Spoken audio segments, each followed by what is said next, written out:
Whoa, there we go, guys. The EVGA RTX 3080 Ti for the win.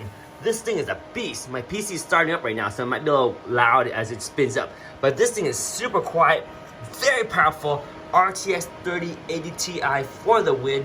This thing does require 3 PCIe power. You cannot power this thing up with 2 of them. It will not work. You have to have all 3 connected. It took me a while to figure it out, but there we go, guys. EVGA RTX 3080 Ti. This thing is a beast. You can see the fans down there. There's 1, there's 2, there's 3. The fans aren't even turning. And you can see right there, we have the Be Quiet CPU water cooler right there with a crosshair, vintage RAM, some GIM fans. Like, this setup rocks, guys. Love the RGBs, but wow, RTX 3080 Ti for the win. This one is the EVGA GeForce RTX 3080 Ti.